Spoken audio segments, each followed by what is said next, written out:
नमस्कार, मैं पंकज प्रसून। दोस्तों, नेशनल मीडिया के एक हलके में खबर चल रही है और उस खबर की माने तो बागेश्वर महाराज और जया किशोरी जी क्या दोनों शादी करने वाले हैं। हाल के दिनों में दोनों ने ये कहा था कि अब वो गृहस्थ आश्रम में प्रवेश करने वाले हैं। दोनों की उम्र, बागेश्वर महाराज और जया किशोरी जी, दोनों की उम्र लगभग 25-26 के आसपास है और कई मीडिया हलकों में इस तरह की खबरें चलाई जा रही हैं कि बागेश्वर महाराज और जया किशोरी जी शादी करने वाले हैं एक दूसरे से। हालांकि उन्हीं खबरों के बीच एक मीडिया ने जया किशोरी जी से इस बारे में बातचीत की। उन्होंने कहा कि मैं आज तक बागेश्वर महाराज से मिली भी नहीं हूं। हाँ, उनको टीवी पे देखा है, लेकिन शादी जैसी कोई बात नहीं।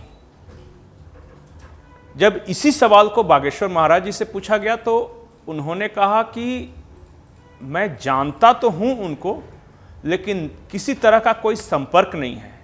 अब मीडिया वाले ये खबर कैसे चला रहे, किस आधार पे चला रहे, ये हमें नहीं पता। बागेश्वर महाराज जी ने तो यहां तक कह दिया कि सनातन धर्म में जो प्रथा है उसके अनुसार जया किशोरी जी को मैं अपनी बहन मानता हूं और आगे अगर किसी मीडिया ने यह खबर चलाई तो मैं उनके खिलाफ कानूनी कार्रवाई भी करूंगा। तो ये चीजें स्पष्ट हो गई। दूसरी बड़ी जो खबर है वो है अडानी को लेकर।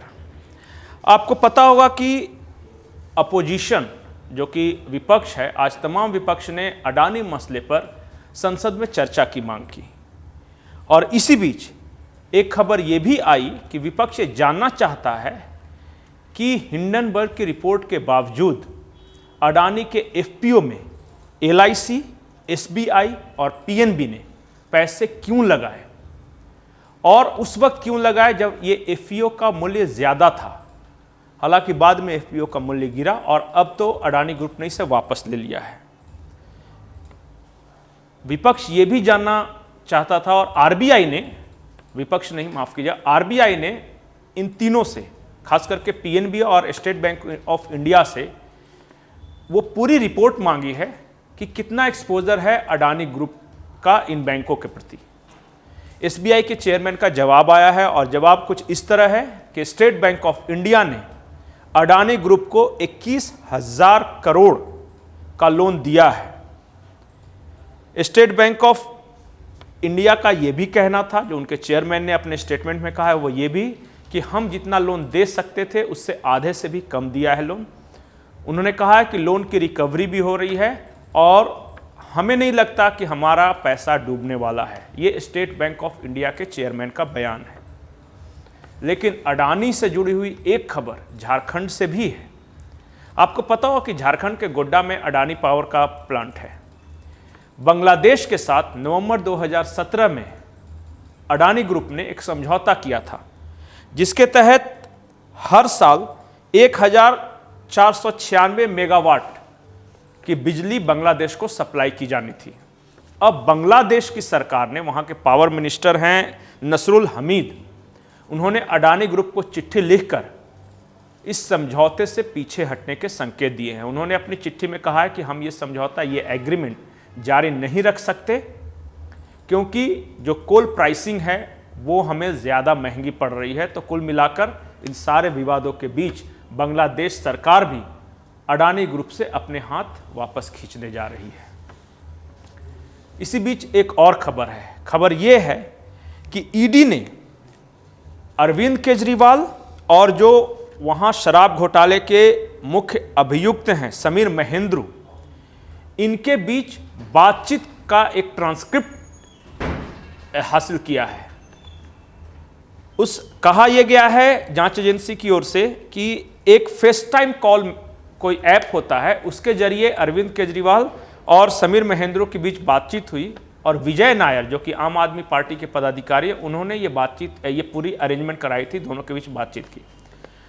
अगर जांच एजेंसी के सूत्रों की माने तो अरविंद केजरीवाल और शराब माफिया या जो मुख्य अभियुक्त हैं दिल्ली शराब घोटाले के समीर महेंद्रू, उनके बीच पैसे के लेन देन को लेकर बातचीत हुई थी।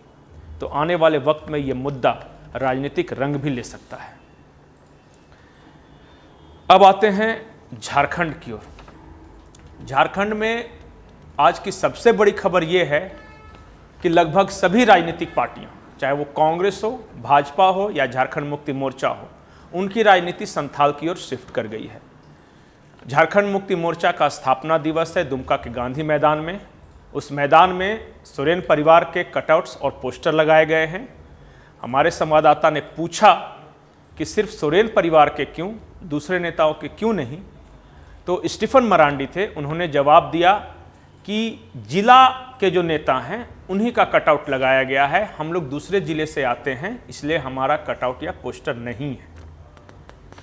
दूसरी बड़ी खबर यह है कि कांग्रेस के जो राष्ट्रीय अध्यक्ष हैं मल्लिकार्जुन खड़गे, वो 11 फरवरी को पाकुड़ आ रहे हैं और उनके पहले अमित शाह संथाल का दौरा कर रहे हैं। 4 फरवरी को अमित शाह आएंगे।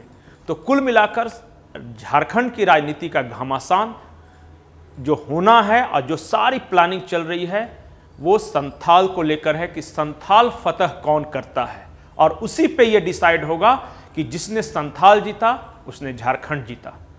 और इसे लेकर कई तरह के प्रयोग चल रहे हैं अलग अलग पार्टियों में। मुख्यमंत्री हेमंत सोरेन आदिवासी, मूलवासी, मुस्लिम ये गठबंधन को मजबूत करना चाहते हैं।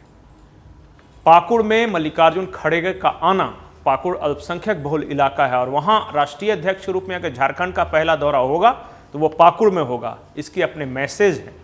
कांग्रेस उस तबके के बीच अपनी पकड़ मजबूत करना चाहती है जिस तबके के बारे में आरोप ये लग रहा है कि कांग्रेस से छिटक कर वो झारखंड मुक्ति मोर्चा की ओर शिफ्ट हो रही है। दोबारा उन्हें अपने पाले में लाने की कोशिश है।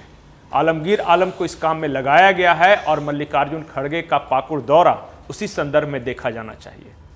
अमित शाह के दौरे को लेकर कहा गया है कि भारतीय जनता पार्टी जो सीट हारी है, उन्होंने जो सीटों की पहचान की है, एक चाईबासा था जिसके लिए अमित शाह आए हैं, चाईबासा के लिए रणनीति बनाए हैं, कार्यकर्ताओं को समझा कर गए हैं। और जो उनका संथाल दौरा है वो राजमहल की सीट को लेकर है कि राजमहल सीट हम कैसे जीत सकते हैं। इसके लिए वो कार्यकर्ताओं को मंत्र भी देंगे और एक जनसभा को भी संबोधित करेंगे। लेकिन उससे ज़्यादा इंटरेस्टिंग, रोचक राजनीति बिहार में चल रही है। कैसा कहा जा रहा है, जो राजनीतिक विश्लेषक बताते हैं कि बीजेपी की राजनीति को काउंटर करने के लिए कास्ट पॉलिटिक्स को एक नए सिरे से गढ़ने की कवायद की जा रही है। उत्तर प्रदेश में अखिलेश यादव स्वामी प्रसाद मौर्य के जरिए जो कर रहे हैं, बिहार में वही पॉलिटिक्स आलोक मेहता के जरिए तेजस्वी यादव कर रहे हैं। दोनों जगहों पे रामचरितमानस निशाने पे है, दोनों जगहों पे टारगेट है कि किसी तरह फॉरवर्ड बैकवर्ड किया जाए।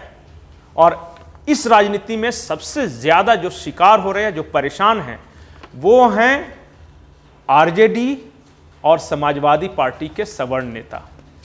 सुधाकर सिंह की छटपटाहट, और ऐसा कहा जा रहा है कि सुधाकर सिंह के बहाने उनके पिता पर निशाना साधा जा रहा है, टारगेट वो हैं। उत्तर प्रदेश में तो अखिलेश यादव ने स्वामी प्रसाद मौर्य को महासचिव बना दिया, सवर्ण नेताओं को एक एक कर उनके पद छीने जा रहे हैं। तो समाजवादी पार्टी के या समाजवादियों को ये लगता है कि बीजेपी की रणनीति की काट, जो उनकी हिंदुत्व की राजनीति हो, राष्ट्रवाद की राजनीति हो, या जो पक्ष बोलते हैं जिसको एक लाभार्थी वर्ग कहा जाता है, उसको काउंटर करने के लिए जाति ही एकमात्र सहारा है। और इस वोट को अपने पाले में करने के लिए सबसे बेहतर तरीका यह है कि सवर्णों पे हमला बोलो, 90% की बात करो कि 10% शोषक हैं, 90% शोषित हैं, शोषित हमारे साथ आए, और इस पूरी राजनीति को फॉरवर्ड बैकवर्ड के लाइन पे डिवाइड करो। उत्तर प्रदेश में यही प्रयास मायावती कर रही है, लेकिन अलग तरीके से। आज मायावती ने अकाली दल के सुप्रीमो सुखबीर सिंह बादल से मुलाकात की और ऐसा कहा जा रहा है कि अगला लोकसभा चुनाव बसपा और अकाली दल एक साथ मिलकर लड़ेंगे। तो ये राजनीति कैसे परवान चढ़ती है वो देखने वाली बात होगी। इस बीच उपेंद्र कुशवाहा के बारे में खबर है कि उन्होंने आरसीपी सिंह से संपर्क किया है, वो नए सिरे से लव कुश समीकरण गढ़ने की कोशिश कर रहे हैं। तो 2024 के पहले बहुत कुछ होने वाला है। बहुत नए नए तरह के बयान आएंगे, सेंटिमेंट्स उभारे जाएंगे। इसका परिणाम क्या होगा? क्या जाति नरेंद्र मोदी या बीजेपी को परास्त कर सकता है? खास करके बिहार और उत्तर प्रदेश में ये देखने वाली बात होगी। नमस्कार।